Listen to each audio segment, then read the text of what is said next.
třeba představovat krásné město Prahu s jeho starobylou historií a tradicemi. Snad právě v jejich uličkách se zrodila kdysi ve středověku loutka, jak ji známe dnes.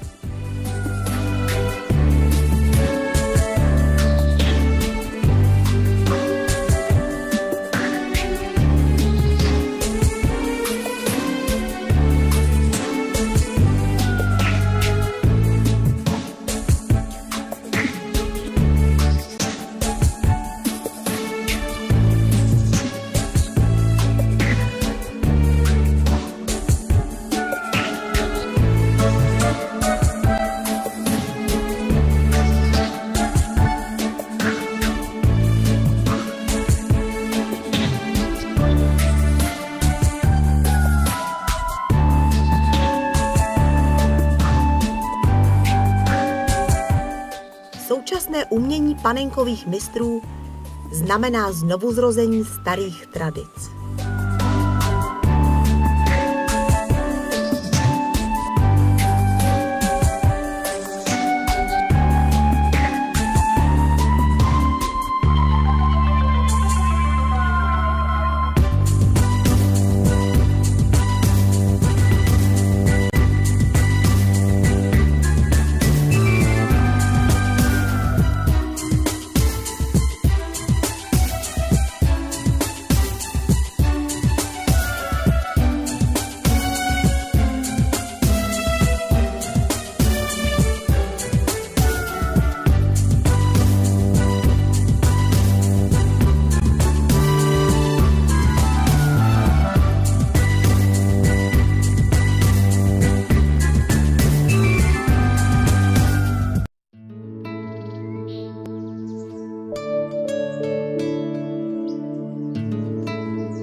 Prostorové zhmotnění představ, nádhera starožitních krajek a gobelínových látek přenáší diváka nejen do vzdálené minulosti, ale i do světa pohádek.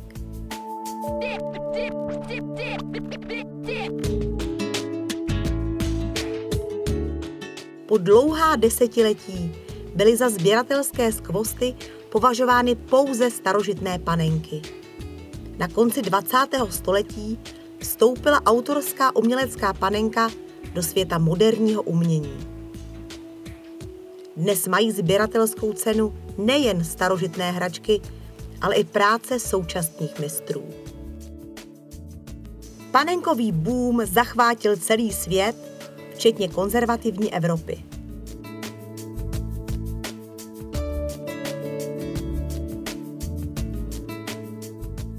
Umělecká autorská panenka nemusí být určena výhradně pro sběratele.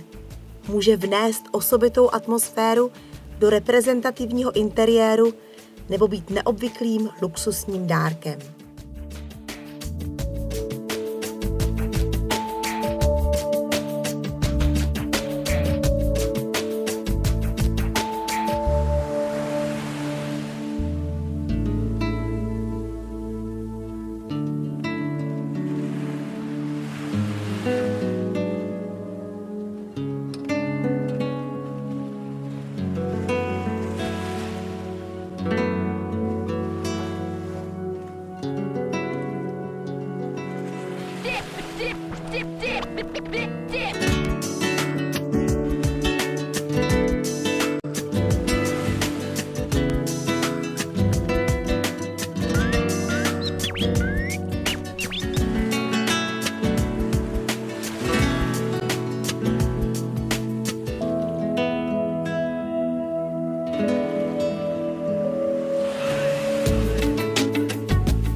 roste počet panenkových galerií, asociací a spolků panenkářů i časopisů a katalogů. Sběratelská umělecká panenka, vytvořená v jediném exempláři, je umělecky srovnatelná s dílem sochaře či malíře.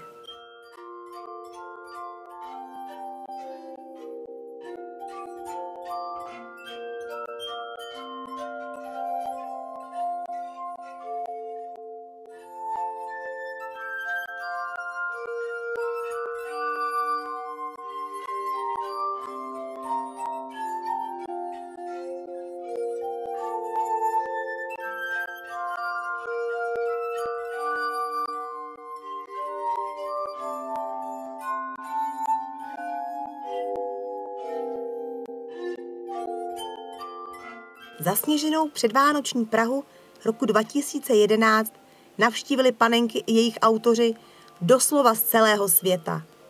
Z vyzdobených ulic vstoupili návštěvníci do výstavního sálu, kde mohli obdivovat nespočetné množství panenek.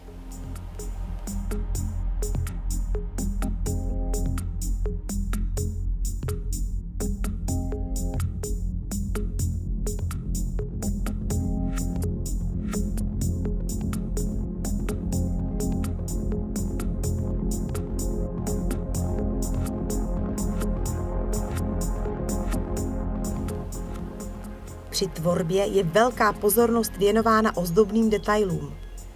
Práce na nich zahrnuje nejrůznější řemeslné techniky a vyžaduje bohatství materiálů. Tato díla i v tom nejdrobnějším detailu okouzlují a přitahují pozornost současného diváka.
Vstupte s námi do Majakovského sálu Pražského národního domu na Vinohradech.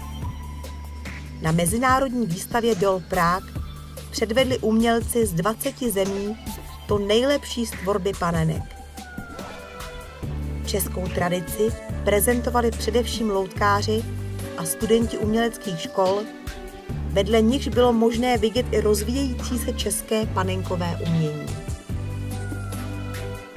V západním světě se začali umělci z řad loutkářů, divadelních a filmových kostymérů i sochařů intenzivně věnovat autorským panenkám již v polovině 70. let minulého století. Obrovskou popularitu si tento druh umění získal v polovině 90. let. Pozornost současníků se obrací k tomuto novému uměleckému směru. Ředitelce výstavy Bohdaně Klátilové se spolu s realizačním týmem podařilo představit české veřejnosti svět umění autorské panenky.